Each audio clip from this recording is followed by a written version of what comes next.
Vambora, mais um vídeo do JJ. JJ? Não, é o semideus. Lógico que não.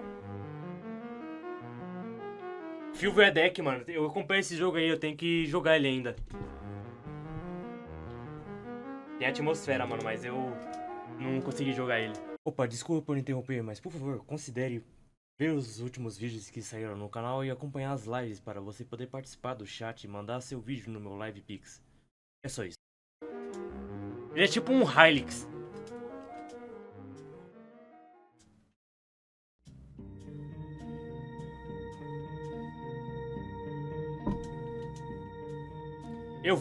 Quer saber? Eu vou jogar o Resident Evil 1 amanhã. Eu vou.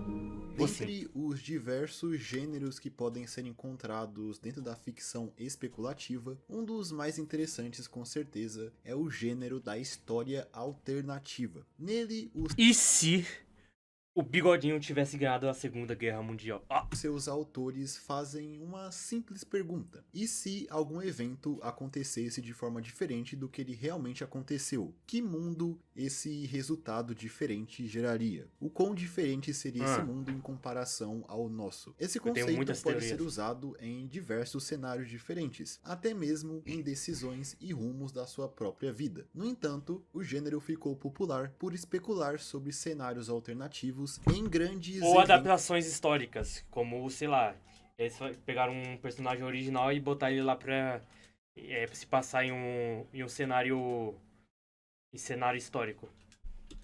na história. Eu quero fazer uma...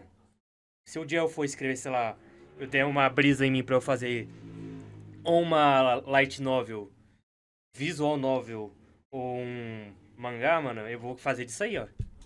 Como resultados diferentes de guerras, mortes de figuras importantes na história e outros eventos que moldaram a nossa sociedade de forma considerável. Dando alguns exemplos, nessas histórias podemos ver cenários como: e se os alemães tivessem ganhado a Segunda Guerra Mundial, se os alemães tivessem ganhado a Primeira Guerra Mundial, se o Brasil tivesse sido colonizado pela Inglaterra ou pela Espanha, ou Eu se acredito que a gente tivesse sido melhor se a gente tivesse colonizado pela Inglaterra. Não que fosse muito pacífico, mas pelo menos ia ser uma terapia de choque. a Holanda mantivesse sua colônia no Nordeste, Mas é ou se teoria o minha. Neymar hipotético realmente fosse real, o quão diferente seria a história nesses universos alternativos, que podem ser E que, na encontrados tanto verdade... em livros, filmes e, é claro, jogos. Então, sem mais Meu explicações, Deus, vamos Wolfenstein. conhecer o fascinante mundo E da aquele história. jogo lá, o... É... É Harf... É Hurf? É Hurf alguma coisa? Aquele jogo russo lá. Alternativa. Soviético, no caso, né? E se...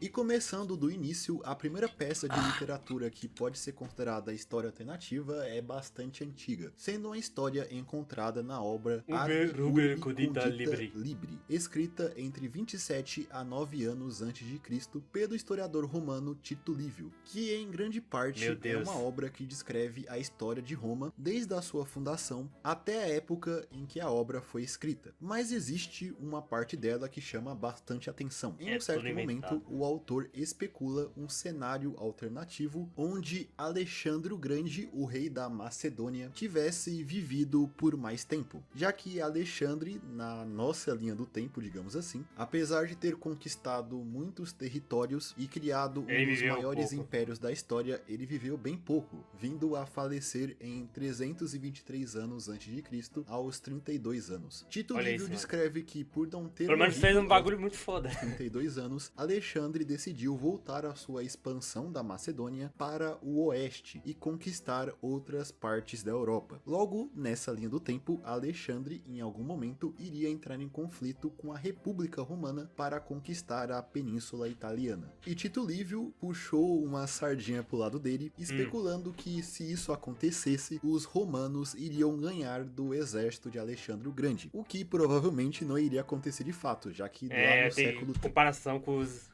Comparação de exército não tem nem como, irmão. 3 a.C., Roma ainda era uma república que se limitava praticamente à região central da Tinha que ser uma Península república. Italiana, não tendo o poder militar que eles teriam durante o auge do Império. Já que essa hipotética guerra com a Macedônia aconteceria praticamente um século antes da Primeira Guerra Púnica, onde Roma bateu de frente com Cartago. E alguns séculos mais tarde, no século XI, um doutor da Igreja Católica chamado São Pedro Damião escreveu uma carta dissertando sobre a onipotência de Deus e os limites do seu poder. Carta essa encontrada em uma obra escrita por ele chamada De Divina Onipotentia. Nessa carta ele levanta a ideia de que se Deus é onipotente, ele teria o poder de apagar o passado e modificar a história ao seu bel prazer. E para É isso que se chama de...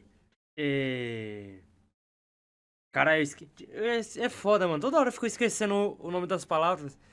É tipo... Não é síndrome.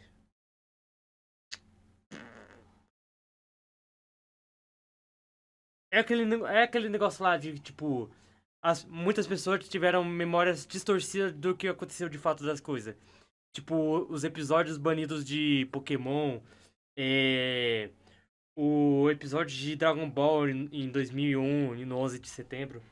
exemplificar essa ideia, Onde ele você fala tem sobre a possibilidade de Deus fazer com que o Império Romano seja apagado do passado. E por Meu fim, Deus. já no século XV, o cavaleiro e escritor de Valência, Joanor Martorell, escreveu um romance de cavalaria chamado Tirante Leblanc, que é por muitos considerado a real primeira peça de história alternativa já escrita, já que no romance Martorell conta a história de um cavaleiro bretão chamado Tirante o Branco, que vai até a cidade de Constantinopla durante o cerco da cidade pelos turco-otomanos. Lá ele reuniu o que restou do Império Bizantino, se tornando o comandante do Feifa é uma construção, uma reconstrução do Oriente, do Oriente por causa da influência do Ocidente que teve, ou Feifa é mesmo do exército, repelindo Ocidente, assim o ataque turco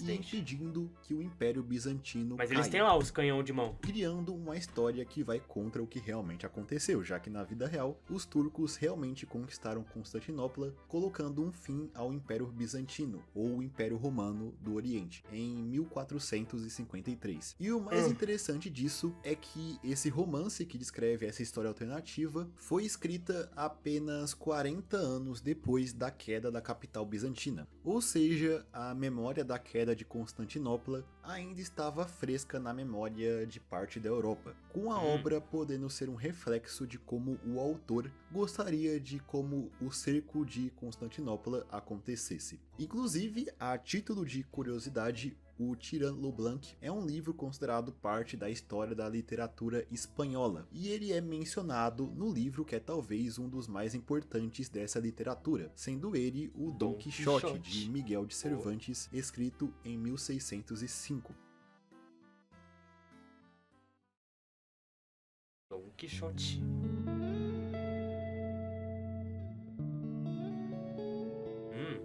E histórias que podem se encaixar no gênero só voltaram a aparecer lá no século XIX, onde também se consolidou o gênero da ficção histórica, que tem algumas diferenças em comparação à história alternativa, já que na ficção histórica é contada uma história fictícia, geralmente com personagens fictícios, que se passam em um cenário histórico, com a história alternativa criando cenários alternativos a esses eventos históricos, mesmo que em algumas histórias exista a presença de personagens ficcionais. E no início do século XIX, uma história pioneira do gênero que se destaca é a obra História da Monarquia Universal, Napoleão e a Conquista do Mundo, escrita pelo autor francês Louis Geoffroy em 1836, que imagina um mundo onde Napoleão Bonaparte venceu as guerras napoleônicas graças a uma bem-sucedida invasão da Rússia. Na história, Napoleão consegue unificar todo o planeta sob seu governo. Posteriormente, inclusive, a ideia de se Napoleão ganhasse a guerra irá ser muito abordada no gênero em diversos cenários diferentes. Mas definitivamente o marco mais importante para a história alternativa veio mais de 100 anos depois, lá nos anos 60, com o lançamento do livro O Homem do Castelo Alto, escrito pelo autor americano Philip K. Dick, o mesmo autor do livro que foi adaptado no filme Blade Runner de 1982.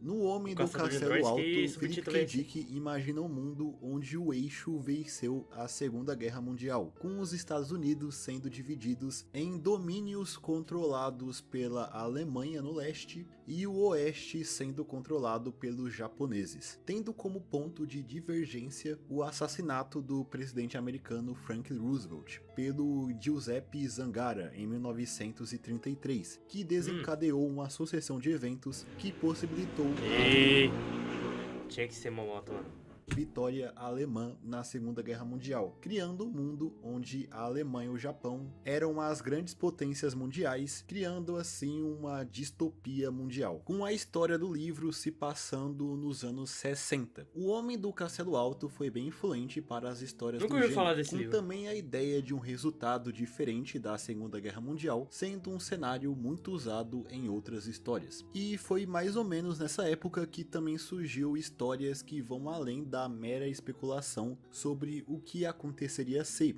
E além disso, colocam nas histórias personagens fictícios e até elementos de ficção científica, como tecnologias que poderiam ser criadas em um futuro alternativo, como visto no próprio Homem do Castelo Alto, onde existe até a colonização da Lua. Mas além disso, alguns consideram até histórias retrofuturistas dentro do gênero de história alternativa, sendo o retrofuturismo a ideia de um futuro pensado no passado, imaginando um futuro onde uma tecnologia ultrapassada se desenvolveu muito mais, com o principal exemplo de retrofuturismo sendo o steampunk, subgênero onde é imaginado um mundo onde a tecnologia a vapor da era vitoriana se tornou a força motriz da sociedade, podendo criar com a tecnologia a vapor coisas como robôs, próteses humanas e veículos avançados como foguetes.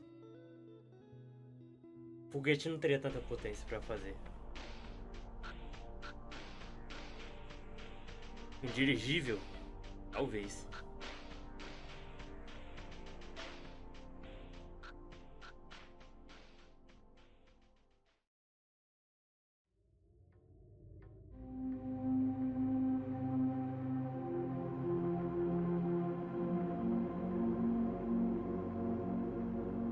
E agora falando de outros trabalhos que eu encontrei que eu achei a premissa bem interessante, temos exemplos como o livro The Years of Rice and Salt, lançado em 2002 pelo autor Kim Stanley Robinson, que vai bem mais longe do que a Segunda Guerra Mundial ou as guerras napoleônicas, e imagina um mundo onde a peste bubônica que assolou a Europa durante o século XIV fosse bem pior do que na nossa linha do tempo, matando 99% da população do continente, ao contrário dos 30 a 50% aí acabou a civilização civilizada, né? Aí acabou.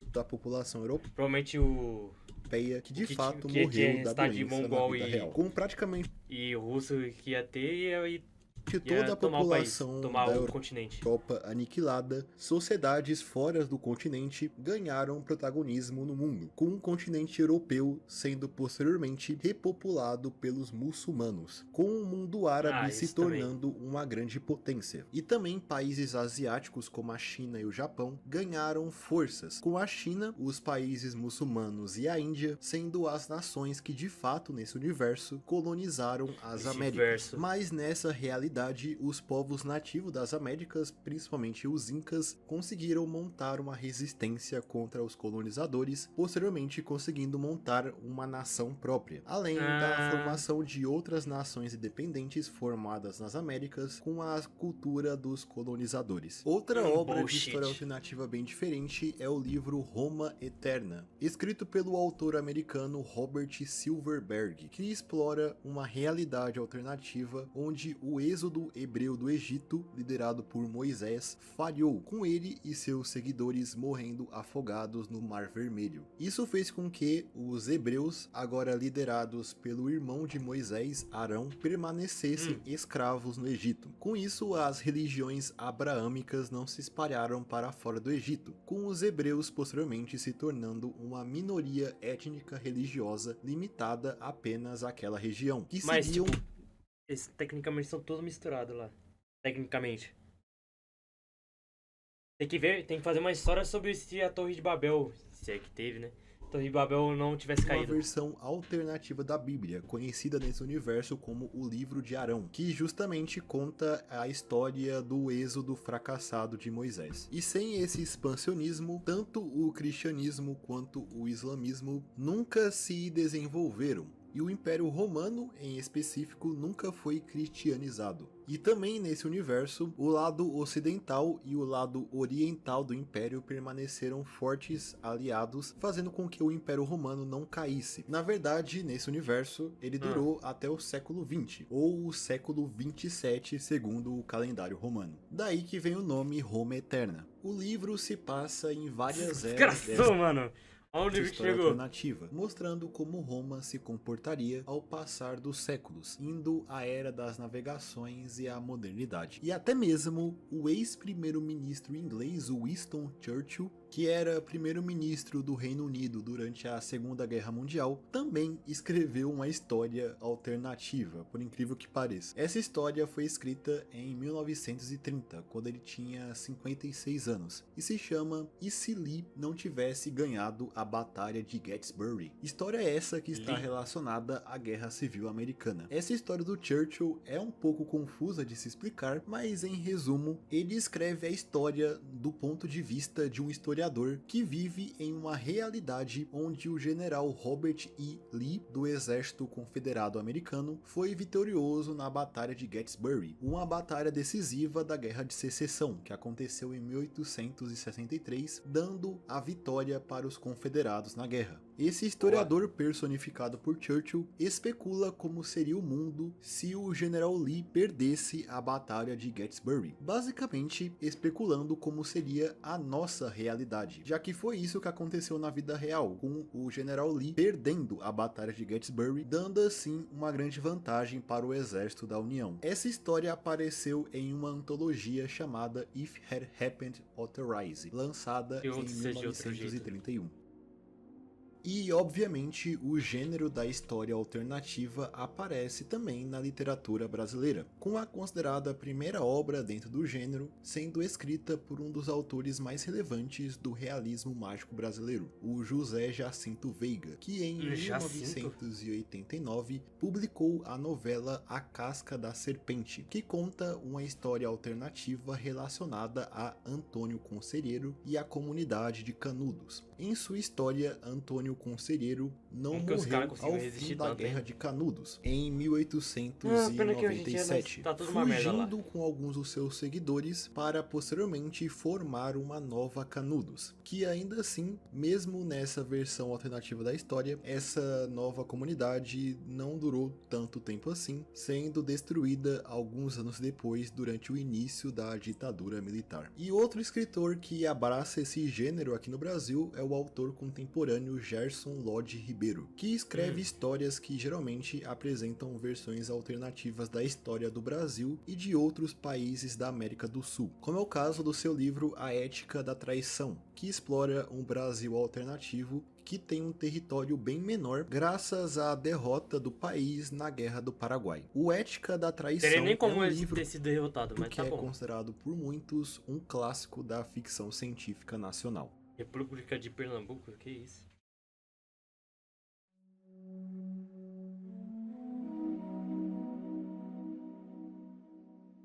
E chegando na modernidade, hoje em dia, Hum, muitas dessas histórias são contadas através da internet, já que aqui existe uma forte comunidade de pessoas interessadas em história alternativa, tendo um subreddit dedicado a esse tema e Alternative diversos Story. canais no YouTube que têm como principal conteúdo falar sobre história alternativa, como é o caso do talvez o maior deles, o Alternative History Hub. Mas além disso, um dos lugares onde se pode encontrar histórias alternativas escritas por fãs na internet é o fórum alternativehistory.com, onde qualquer Ah, um pode escrever sua própria história alternativa. E lá podemos encontrar histórias como A World of Laughter, A World of Tears, uma história criada pelo usuário Static Chaos no alternatehistory.com em 2009, onde ele interessante. imagina um mundo onde ninguém mais, ninguém menos do que o Walt Disney, sim, o Walt Disney, se torna nos anos 50 o presidente dos Estados Unidos. Sim, isso mesmo que você ouviu. Nesta linha do Por quê? tempo, o candidato republicano Eisenhower realmente virou presidente dos Estados Unidos, teve em 1952 um ataque cardíaco que o afastou da corrida presidencial. Logo, os republicanos resolveram colocar como candidato do Ah, porra, partido republicano. apenas Walt Disney. Dado a sua popularidade, Walt Disney vence as eleições e se torna presidente. Em seu governo, acontece um aumento do anticomunismo e a guerra da Coreia é reforçada. No seu governo, o Disney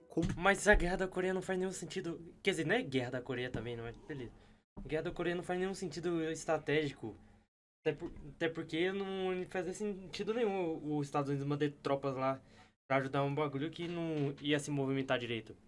Vai ver o vídeo do Thiago Braga aqui desmentindo essa palhaçada que foi o vídeo do Castanheira que fica melhor. controla Explicado. completamente a mídia, mesclando as produções da Disney com política e transformando Era isso que o Bolsonaro devia ter feito quando ele tava aqui. Devia ter feito propaganda.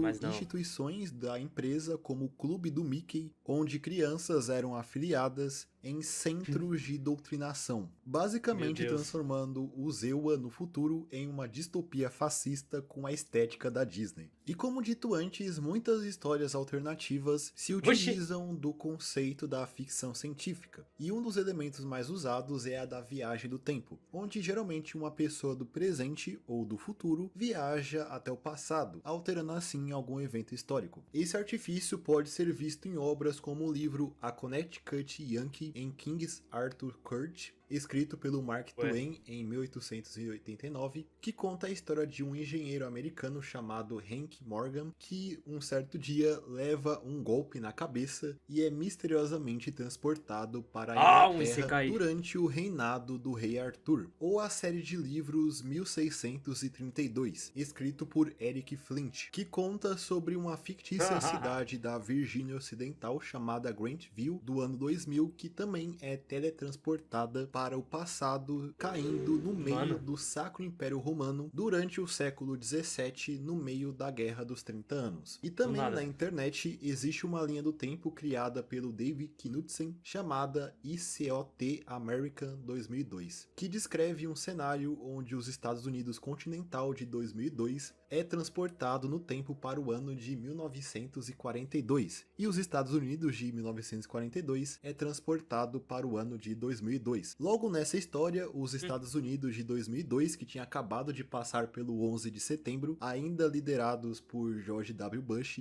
tem que novamente lutar na Segunda Guerra Mundial, agora com tecnologias modernas. Enquanto o país de 1942 Tipo, mudou o país, a região toda junto com as pessoas, ou mudaram as pessoas de lugar. Quer dizer, de mudar, trocar as pessoas de tempo. deve Negócio é esse. coexistir com o mundo moderno de 2002.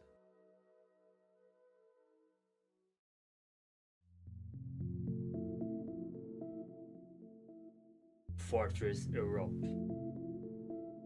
Mas além da literatura, é possível encontrar cenários de história alternativa em outras mídias, como nos jogos. E quando falamos dos jogos, um jogo que é muito relacionado a esse mundo é o game de Corações de estratégia Ferro Hearts 5. of Iron 4, lançado em 2016 pela Paradox, sendo um jogo que te coloca no cenário da Segunda Guerra Meu Mundial, Deus. te permitindo controlar qualquer país que existia na época, dando a você a possibilidade de recriar o que aconteceu na história ou de criar uma linha do tempo completamente diferente. Dado a grande quantidade de cenários que você pode criar no jogo, muita coisa bizarra dá pra acontecer na sua campanha. Mas além do jogo base, o Hearts of Iron 4 possui diversos mods que criam cenários alternativos para o período da Segunda Guerra Mundial, ou períodos anteriores, ou períodos até posteriores, como é o caso do Kaiser Reich, que se passa em uma realidade onde o Império Alemão e as potências centrais venceram a Primeira Guerra Mundial, ou o mod AP Moa Le Deluge, onde o Napoleão e a França venceram as guerras napoleônicas, havendo até mesmo um mod chamado A House Divided, em que cria uma linha do tempo onde o Brasil não conseguiu se manter unido e foi dividido em 8 nações, que permaneceram independentes. Sabe o que é pior? Daria bom, se a gente fosse uma confederação, a gente pelo menos teria autonomia em certos estados. Até a metade dos anos 30, onde o jogo começa com você podendo pegar qualquer uma dessas nações, que vão desde uma São Paulo independente até a confederação. E pra quem não sabe, o Brasil é de nível continental, irmão. Você ficando 5 horas, você atravessa uns 3 países na Europa. 5 horas você quase não sai da Bahia, irmão. Do Equador para tentar unificar novamente o Brasil. Em 3 dias você quase não sai da Bahia, no caso. Mas ainda falando de jogos da Paradox, algo bem interessante que pode ser feito não só com Hearts of Iron, mas com outros jogos da desenvolvedora, é algo que os jogadores chamam de Mega Campaign, que é basicamente jogar os jogos da desenvolvedora de forma cronológica e ir transferindo os saves para o jogo seguinte, até criar uma linha do tempo completamente diferente no... Mano, isso seria da hora se eles começassem a implementar isso nos jogos. Banjo-Kazooie queria fazer esse sistema, mas era muito pesado ou inviável pro Nintendo 64. Seria muito da hora se desse pra, tipo, você enviar o seu save anterior para a sequência do próximo jogo. Os jogos. Aí não teria aquela palhaçada de, tipo, resetar os status do seu personagem. Aí, quem fica falando, mas como que ia funcionar o jogo se não resetasse o nível do personagem? Irmão, aumenta a dificuldade dos inimigos. E adicionar inimigo novo. Pronto. Já que quando você zera um dos jogos, você acaba no período onde o jogo seguinte começa, então você pode transferir esse save e continuar aquela linha do tempo no jogo seguinte. Os jogos que geralmente são vistos nessa Mega Campaign são em ordem cronológica o jogo Imperator Home, que se passa na época da ascensão de Roma, o Crusaders Kings 3, que se passa na Idade Média, o Europa Universalis 4, que se passa no início da Era Moderna e na Era das Colonizações, o Victoria 3, que se passa na Era Vitoriana até os anos 30, e o Hearts of Iron 4, que se passa na Segunda Guerra Mundial. Alguns até incluem o jogo Stellaris, que se passa no futuro distante, durante o período do Imperialismo Galáctico.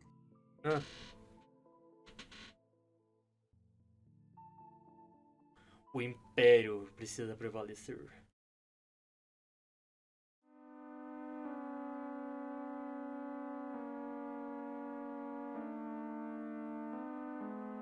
Então eu acho que é isso. Essa foi a nossa exploração do gênero da história alternativa. É isso aí, guys. É claro que eu não consegui falar de tudo, já que tem muita coisa para ser explorada nesse conceito. Mas acredito que já tenha dado para entender o porquê esse gênero tem um grande potencial. Mas de qualquer forma, eu espero que vocês tenham gostado do vídeo. Se sim, não se esqueça de comentar aí embaixo, deixar o seu like e se inscrever no canal já deixei caso o like, não tenha feito isso ainda. E no mais é isso. Eu espero todos vocês em um próximo vídeo. Até mais. É isso aí, Semideus. Mais um vídeo do Semideus, mano. Ficou bom, mano.